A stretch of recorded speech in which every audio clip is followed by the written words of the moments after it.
เกิดอีหยังขึ้นอยู่บ่อยู่ผู้ใหญ่บ้านสายจวดออกมาโพสต์เคลื่อนไหวว่า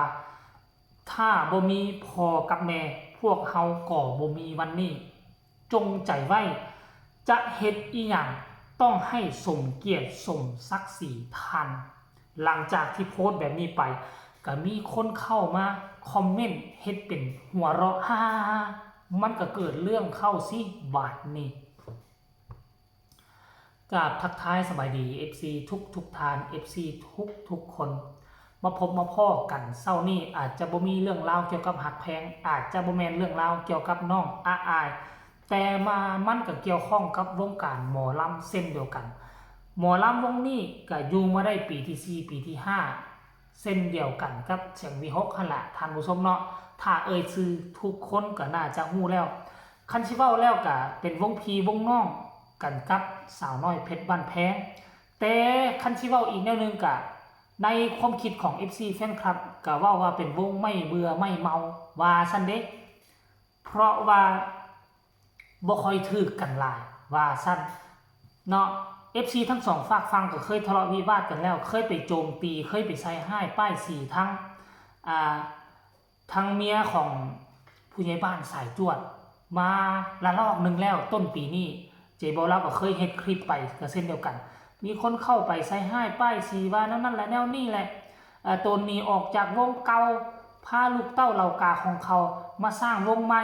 โดยที่ปะทิมวงเก่าบ่พอใจสิ่งใดสิ่งหนึ่งบ่เป็นน้ำน้องชายมาบริหารบ่ต่างๆนาท่านสม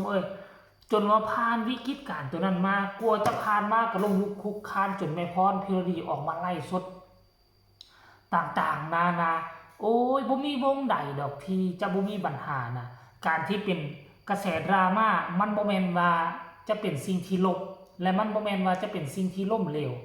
ต่อองค์กรเสมอยิ่งมีกระแสดราม่ายิ่งเฮ็ดให้กระแสสังคมยิ่งเฮ็ดให้กระแสโซเชียลมันฮู้จักวงของพวกเฮาดีดังเช่นคือทุกมื้อนี้กระแสดราม่าเงียบไปวงเงียบกิ๊บบ่ค่อยมีสื่อโซเชียลมาถึงวงนี้เลยจนแม้กระทั่งมาวันนี้เจบ่เล่าเคลียร์ไปเคลียร์มาแล้วก็มาเห็นตัวนี้อยู่บ่อยู่เป็นหยังคือพอผู้ใหญ่บ้านสายจวดคือออกมาเคลื่อนไหวเมื่อ9ชั่วโมงวานแบบนี้ถ้าไม่มีพ่อกับแม่พวกเราก็ไม่มีวันนี้จงใจไว้จงจำไว้หรือว่าจงใจไว้จะทำอะไรก็ทำให้สมเกียรติท่านมาอ่านหลายรอบอ่านหลายคราวแล้วมันหมายความว่าจังใดพอผู้ใหญ่บ้านสายจวดกำลังสื่อถึงใครสื่อถึงน้องถึงนุ่งบ่กำลังเฮ็ดอีหยังอยู่กำลังลงทุนอีหยังอยู่กำลังเฮ็ดธุรกิจอีหยังอยู่ต้องเฮ็ดให้มันสมหน้าสมตาของพ่อของแม่เด้น้องชายอ้ายหรือว่าจังใดหรือว่าเรากำลังสื่อถึงตนเองสื่อถึงวงองค์กรของเพชรลำเพิ่นเองที่จะมีคาดหมายจะปิดฤดูกาลในวันที่30มิถุนายนนี้ซึ่งเป็นวงสุดท้ายของวงการหมอลำไทยที่จะปิดฤดูกาลท่านผู้ชมเนาะอันนี้บ่แม่นเจเบาลาวเว้าแบบลอยๆได้นี่มันมีอยู่นี่เห็นบ่2วันที่แล้วพอผู้ใหญ่บ้านสายจวดเพิ่น30มิถุนายน68นี่ปิดฤดูกาลปีที่4ของหมอลำเพชรลำเพิ่นคณะสุดท้ายในฤดูกาลนี้เห็นบ่วงอื่นเขาจะปิดเมิดแล้วผลสุดท้ายแล้ววงนี้เป็นวงสุดท้ายแม่นบ่คณะสุดท้ายของฤดูกาลนี้วันที่30มิถุนายนหรือว่าเพิ่นกำลังสื่อถึงวงของเพิ่นบ่จะเฮ็ดพิธีการปิดฤดูกาลนี้จะต้องเฮ็ดให้มันยิ่งใหญ่เฮ็ดให้มันสมเกียรติพ่อกับแม่หรือว่านี่มันเป็นเว้าเตือนใจในองค์กรของตนเองบ่ถ้าบ่มีพ่อกับแม่วงเฮาก็คงจะบ่มีมาทุกวันนี้จะเฮ็ดอีหยังต้องเฮ็ดให้มันสมเกียรตินั่นหมายความว่าฤดูกาลที่ผ่านมาพอผู้ใหญ่บ้านสายจวดอาจจะบุกทะลุเขาเอิ้นว่าเพิ่มเติมเสริมแต่งวงตนเองให้มันได้มาตรฐานไฟแสงสีจอ LED เสริมเครื่องเสียง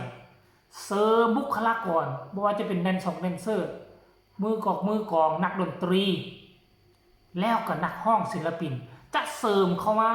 เป็นข้างยิ่งใหญ่บ่เพื่อให้มันสมเกียรติสมศักดิ์ศรีเพราะวงเฮาก็เฮ็ดมาได้ปีที่4จะเข้าปีที่5แล้วมันจะเป็นแบบนี้หรือบ่ท่านผู้ชมเนาะแล้วก็มีคนมาให้กำลังใจหลายจะขอไปอ่านอยู่เด้อบางคนก็ให้กำลังใจบางคนก็ส่งเสียงหัวเราะมาลักษณะคือดูหมิ่นดูถูกดูแค้นหั่นนะอันน่ะคำเว้าของผู้ใหญ่บ้านใส่จวดโอ้สู้เฮ็ดบ่ได้ดอกเว้าไปซื่อๆแหละสร้างคอนเทนต์สิว่าเนาะนั่นน่ะเนาะเดี๋ยวไปฟังพร้อมๆกัน FC แฟนคลับส่วนใหญ่เขาคิดแนวใดกำลังใจให้นะครับว่าซั่น#1เลยว่าซั่นมันๆเด้อพอกำลังใจครับจวดเด้อครับเสี่ยวว่าซั่นเด้แล้วก็มาคอมเมนต์นี่บ่นี่ท่านผู้ชมคอมเมนต์เจ้าปัญหานี่สิอ่านให้ฟังเด้อนี่คอมเมนต์เจ้าปัญหานี่ละถ้าเป็นวงดังๆใหญ่ๆนี่ FC แฟนคลับคงเข้าไปโจมตีคนนี้เรียบร้อยแล้วหลังจากเห็นเนาะคนอื่นเขาก็ทรงแบบธรรมดาใช่เลยว่าซั่นเห็นดีเห็นงามนํแล้วคนนี้ก็ทรงแบบหัวเราะนะนี่คนอื่นกำลังอินคนอื่นกำลังเศร้ากำลังสื่อถึงบางสิ่งบางอย่างแบบว่ากำลังกำลังเตือนสติเตือนใจครอบครัวของตนเอง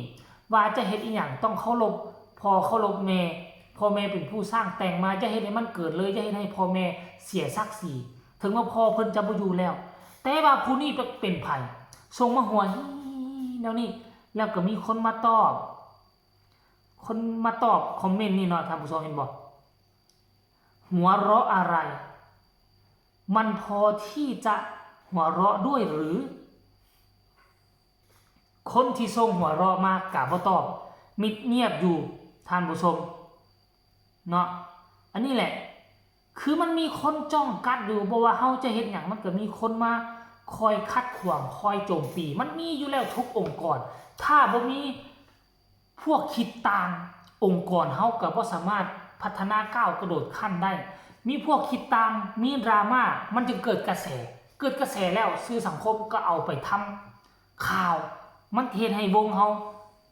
เป็นการกระจายข่าวให้วงเฮาโดยทางอ้อมถึงว่ามันจะเป็นข่าวบ่ดีก็แล้วแต่อย่างน้อยๆสื่อของวงเฮามันก็ติดอยู่ในสื่อสังคมออนไลน์นั่นเองเนาะเรื่องราวเหล่านี้มันจะสื่อถึงหยังมันจะเกิดหยังขึ้นก็ให้ติดตามกันตอนต่อไปค่อยเชื่อว่าผู้ใหญ่บ้านฟินแลนด์อยู่บ่อยู่แล้วจะมาโพสต์แบบนี้เราบ่ค่อยโพสต์แบบนี้จักเทื่อถ้าบ่มี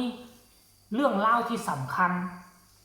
ถ้าบ่มีเรื่องราวที่เป็นสิ่งที่เตือนใจเราจะบ่ออกมาโพสต์เด็ดขาดมี2ประเด็น1มาโพสต์เตือนใจวงตนเอง2มาโพสต์เตือนใจวงเครือญาติน้องๆนุ่งๆหรือบ่ว่าเฮ็ดอีหยังต้องให้มันอยู่กับร่องกับรอยต้องเอาเกียรติศักดิ์ศรีของพ่อของแม่เอาไว้คลิปนี้น่าจะฝากฝังเอาไว้สำนี้ฝากทุกคนกดไลค์กดแชร์กดติดตามให้แน่เพื่อจะบ่พลาดในคลิปต่อไป